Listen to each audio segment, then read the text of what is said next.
இப்போ குரு ஜூன் 2க்கு பிறகு, அதாவது மிதுனத்திலிருந்து கடகத்துக்கு பெயர்ந்த பிறகு அவர் உங்களோட 4ஆம் இடம், 6ஆம் இடம், 8ஆம் இடத்தை பார்ப்பார்.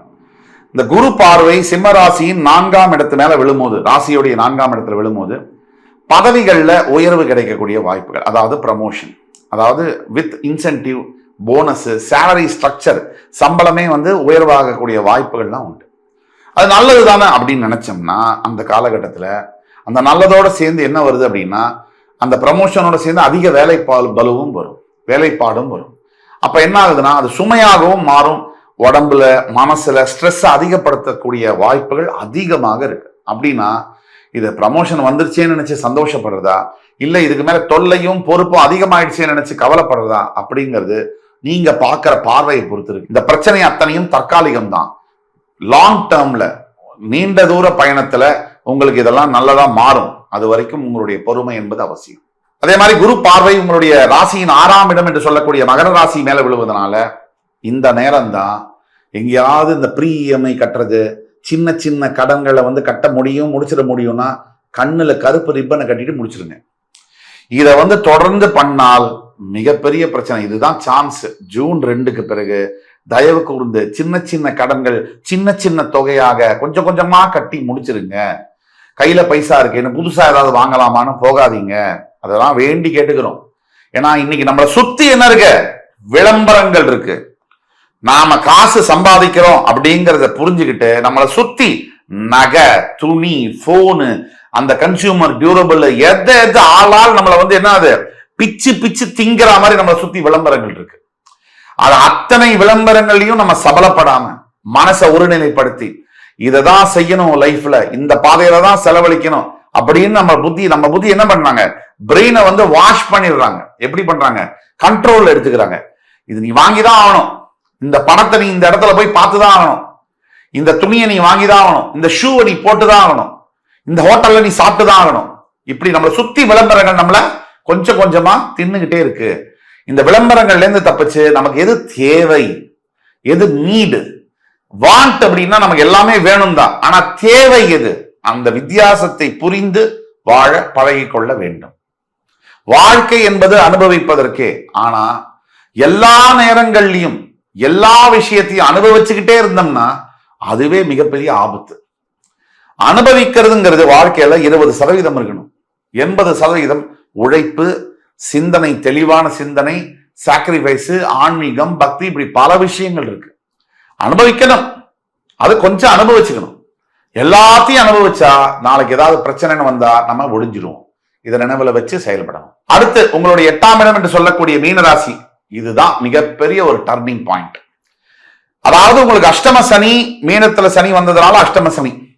அதுல பாருங்க, ஜூன் 2ஆம் தேதிக்கு பிறகு இந்த அஷ்டம சனியை குரு பகவான் பார்க்கிறார். ஒரு வருஷத்துக்கு குரு பகவான் பார்வையில இருக்கிறதுனால கரெக்டா உங்களுக்கு மார்ச் 6ல இருந்து ஜூன் 2 வரைக்கும் ரொம்ப கேர்ஃபுல்லா இருக்கணும். அஷ்டம சனியுடைய தாக்குதல் இருக்கும். ஜூன் 2க்கு பிறகு ஒரு வருஷத்துக்கு குரு பார்வை சனி மேல விழுகிறதுனால அந்த அஷ்டம சனி தாக்கம் என்பது இருக்காது. குரு பார்வை கோடி நன்மை. ஜூன் 2, மார்ச் 6ல இருந்து ஜூன் 2 வரைக்கும் கவனமாக இருக்கணும். ஜூன் 2க்கு பிறகு உங்களுக்கு இந்த குரு பார்வை விழுகிறதுனால உங்களை யாரும் ஒண்ணும் பண்ண முடியாது. எல்லாத்தையும் குரு காப்பாத்துவார். இது எப்படின்னா, ஒரு பிரச்சனை வரும், அதுல இருந்து நீங்க மீண்டு வருவீங்க. பிரச்சனையே வராம இருக்கிறது. அஷ்டம சனி தன்னுடைய கர்மாவை செய்வார், என்ன பிரச்சனையை தருவார். ஆனா அந்த பிரச்சனையை குரு பகவான் உங்களை காப்பாத்தி கூட்டிட்டு வருவார். அந்த பிரச்சனையே உங்களுக்கு ஒரு பாசிட்டிவா, அதுல ஒரு லாபம் வரா மாதிரியான அமைப்பை குரு பகவான் ஏத்தி தருவார். எப்படின்னா, ஒரு வண்டியை ஓட்டிட்டே போறீங்க, உங்க வண்டி இன்னொரு வண்டி மேல சரியா ஒராசிருச்சு, ஒரு தகராறு நடக்குது. பாத்தீங்கன்னா அந்த எதிர்க்க வந்த வண்டி நபர் பெரிய ஒரு தொழிலதிபர், உங்களுக்கு ஒரு வேலையை போட்டு கொடுத்து, இது ஒன்றும் கவலைப்படாதீங்க, இப்படியா நீங்க இந்த வேலை செய்யறீங்களா அப்படின்னு அந்த விஷயமே நெகட்டிவான விஷயம் பாசிட்டிவா மாறக்கூடிய விஷயங்கள் நடக்கும். அதுதான் விபரீத ராஜயோகம். அது மாதிரி கடனை அடைக்கிற நேரம் இது, கடன் எடுக்கிற நேரம் இல்லை. இது நல்ல கவனத்துல நீங்க வச்சுக்கணும். சனியுடைய தாக்கம் கொஞ்சம் இருக்கும். வெளியில தேவையில்லாம சுத்துறது, தேவையில்லாதவங்கள்ட்ட தேவையில்லாத விஷயங்களை போன்ல பேசிட்டே இருக்கிறது. இந்த போன்ல நம்ம நிறைய நேரம் பேசுறவங்களை நீங்க பாத்தீங்கன்னா அவங்க சிஇஓவாவோ பிசினஸ் பீப்புளாவோ இருக்கவே மாட்டாங்க. மிகப்பெரிய வியாபாரத்தை செய்யக்கூடியவர்கள், மிகப்பெரிய சாதனை புரியக்கூடிய சினிமா தொழிலில் இருப்பவர்கள், மிகப்பெரிய அரசியல் தலைவர்கள், இவங்களோட போன் கான்வர்சேஷன்லாம் நீங்க பாத்தீங்கன்னா 1 நிமிஷத்துல இருந்து 5 நிமிஷத்துக்கு மேல இருக்காது. இந்த ஒண்ணுமே இல்லாம வெட்டியா தெரியுறவங்களோட போன் கான்வர்சேஷனை பாத்தீங்கன்னா 250 நிமிஷம், 350 நிமிஷம். என்னடா பேசணும்னு கேட்டீங்கன்னா எதுவுமே தெரியாது. இதுவே அடையாளம். அதனால பேச்ச குறைச்சு செயலை அதிகப்படுத்த வேண்டிய நேரம் அஷ்டம சனி காலகட்டம். இந்த உறவுகள் பத்தி, திருமணம் பத்தி இதெல்லாம் எப்படி இருக்கும் அப்படின்னு பாத்தீங்கன்னா, அஷ்டம சனி காலகட்டத்துல கண்டிப்பா காதலை திருமணமா மாத்தக்கூடிய வேலைகள்லாம் செய்வார். அதுல சண்டைகளை உருவாக்குவார். அதுலதான் நமக்கு இழப்புகள்லாம் வரும். நம்ம அப்பா அம்மா அவமானப்படுறது, அவங்க அப்பா அம்மா அவமானப்படுறது, 2 பக்கமும் சண்டை பண்றது, இதெல்லாம் நடக்கும். இது காதல் திருமணமா மாறும். இங்கதான் கவனமாக இருக்கணும். அதிகப்படியா வார்த்தையை விடுறது, அதிகப்படியா கோபப்படுறது, இதெல்லாம் எதிர்மறையான விளைவுகளை கொண்டு வரும். எந்த நிலையிலும் நம்முடைய கண்ட்ரோல், நம்மளுடைய சுய ஒழுக்கம், சுய கட்டுப்பாடு நம்ம கிட்ட இருந்தால் எந்த பிரச்சனையும் வரும், தாக்கும் நம்மள. ஆனா கொஞ்ச காலத்துல அதுவே விலகிடும்.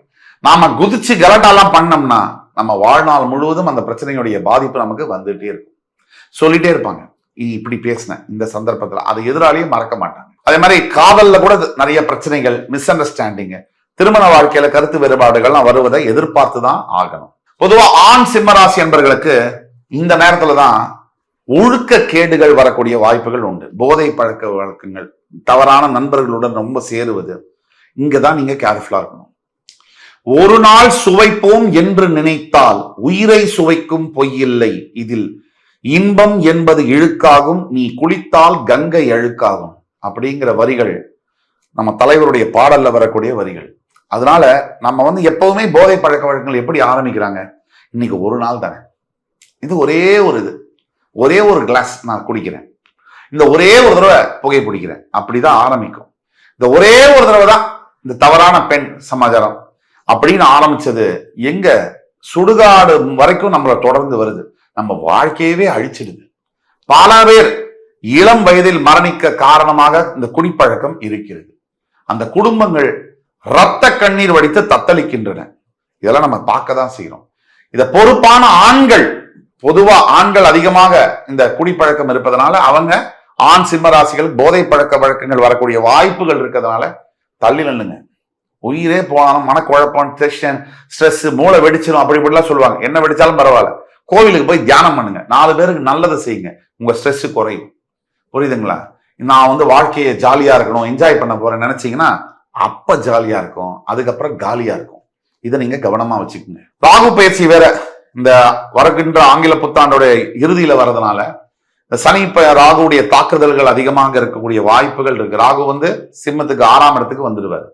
அதனால கொஞ்சம் ஜாக்கிரதையாக இருக்கணும். எப்பவுமே நீங்க கொஞ்சம் யோசிச்சு செயல்படணும். சிவன் வழிபாடு தான் முக்கியம் உங்களுக்கு.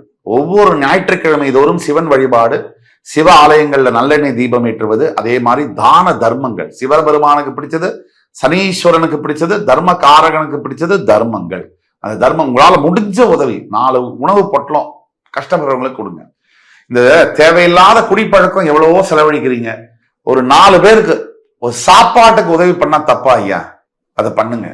நிறைய நீங்க தான தர்மங்கள் உங்களுடைய வாழ்க்கையை அனுபவிக்கிற அதே நேரத்துல அதுல இருந்து ஒரு 100 ரூபாய் 30 ரூபாய் நல்லது செய்யுங்களேன். 70 ரூபாய் நீங்க என்ன விருப்பமோ செய்யுங்க. இதை செய்ய ஆரம்பிக்க உங்க வாழ்க்கையில எவ்வளவு மாற்றங்கள் வருது, எவ்வளவு சந்தோஷம், உள்ளுணர்வு வருதுன்றதை நீங்க பாருங்க. அடுத்தவங்களுக்கு நல்லது செஞ்சு அவங்க அதுல பயனடைஞ்சு சிரிக்கும் போது, அதை பார்க்கும் போது அந்த சிரிப்புல கண்டிப்பா நம்ம கடவுளை பார்க்க முடியும். இது சத்தியம். ஒரு தடவை முயற்சி பண்ணி பாருங்க. அதே மாதிரி சிம்மராசிக்காரர்கள் ஒரு நாக பிம்பத்தை வீட்டுல வச்சு பூஜை பண்றது இந்த ஆண்டு ரொம்ப நல்ல பலனை தரும்.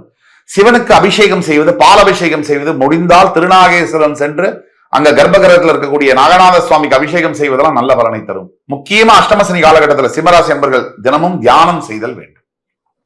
கண்டிப்பாக தியானம் செய்ய வேண்டும். மனதை ரொம்ப லயிச்சு ஒருநிலைப்படுத்தி தியான பழக்கத்தில் இந்த தியானமே உங்களை எல்லா விதமான பிரச்சனைகள்ல இருந்து காப்பாற்றும். இந்த தியானத்துடைய சக்தி செய்யதான் ஒரு 90 நாள் தியானம் செஞ்சு பாருங்க.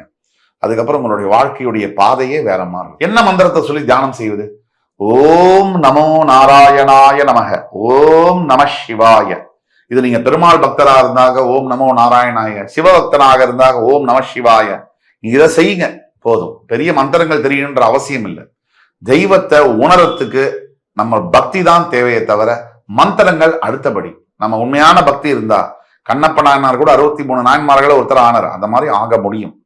உண்மையான பக்தியை மட்டும்தான் கடவுள் ஏத்துக்கிறார். இப்போ ஒட்டுமொத்த பலன்கள் அப்படின்னு பார்க்கும்போது தொழில் வேலைகள்ல புதிய பலன்கள், அதாவது புதிய பொறுப்புகள், புதிய வேலை வாய்ப்புகள், பெரிய பொறுப்புகள், இதெல்லாம் நம்ம பார்க்கிறோம். வருமானம் அப்படின்னு பார்க்கும்போது வருமானம் அதிகமாக வருவது உண்டு. ஆனா சேமிப்பு என்பது குறையும், செலவுகள் அதிகமாகும். குடும்பம் அப்படின்னு பார்க்கும்போது நிறைய பொறுமைகள் இருக்க வேண்டும். அதே மாதிரி பொறுப்புகள் நிறைய சேரும். பொறுப்புகளோடு சில சிரமங்களும் வந்தாலும் பொறுத்து இருக்க வேண்டும். திருமணம், உறவுகள், இந்த மாதிரி விஷயங்கள்ல சோதனையான காலகட்டங்கள். எளிமையா பொறுமையா கடமையை செஞ்சா உங்களோட வாழ்க்கை நிம்மதியா இருக்கும். அது மாதிரி உறவுகள்லயும் அதே மாதிரிதான். கல்வி, அந்த மாதிரி விஷயங்கள்ல மேன்மை காணப்படும். நிறைய சிறந்த கல்வி, பிடிச்ச கல்வியை பிடிச்ச இடத்துல படிக்கக்கூடிய வாய்ப்புகள்லாம் கிடைக்கும். ஆரோக்கியத்துல பாத்தீங்கன்னா நரம்பு சம்பந்தப்பட்ட பிரச்சனைகள் வரக்கூடிய வாய்ப்பு உண்டு. சோர்வா இருக்கும், மனசும் சரி உடம்பும் சரி. ஆன்மீகத்துல பாத்தீங்கன்னா சனீஸ்வர பகவானை, ஈஸ்வர பகவானை வழிபட உங்களுடைய சக்தி என்னன்னு உங்களுக்கே தெரிய வரும். ஒட்டு மொத்தத்துல இந்த 2026ஆம் ஆண்டு சிம்மராசிக்கு முதல்ல சோதனை, பிறகு சாதனை. சோதனையை சந்திச்சாதான் சாதனை. அது இல்லைன்னா ஒண்ணுமே பண்ண முடியாது. யாரு கஷ்டப்படுறானோ அவனாலதான் மிகப்பெரிய விஷயங்களை சாதிக்க முடியுது. அதுல மாற்று கருத்து இருக்க முடியாது. ஆக சிம்மராசி சாதனைக்கு பெயர் போன உங்களுக்கு இது சொல்லி புரியணுங்கிற அவசியம் இல்லை, உங்களுக்கே தெரியும். அப்ப சிம்மராசி அன்பர்களுக்கு வருகின்ற ஆங்கில புத்தாண்டு அற்புதமான ஆண்டாக அமைய எல்லாம் வல்ல முருகப்பெருமானை வேண்டி அமைகிறேன். இந்த எபிசோடு உங்களுக்கு பிடிச்சிருக்கும்னு நம்புறேன். அடுத்து வரும் காணொலியில் வேறொரு சந்தர்ப்பத்தில் மறுபடி என் அருமை சிம்மராசி நேயர்களை சந்திக்கும் வரை உங்களிடமிருந்து விடைபெறுவது உங்கள் சுபாஷ் பாலகிருஷ்ணன். நன்றி, வணக்கம், வாழ்க வளமுடன்.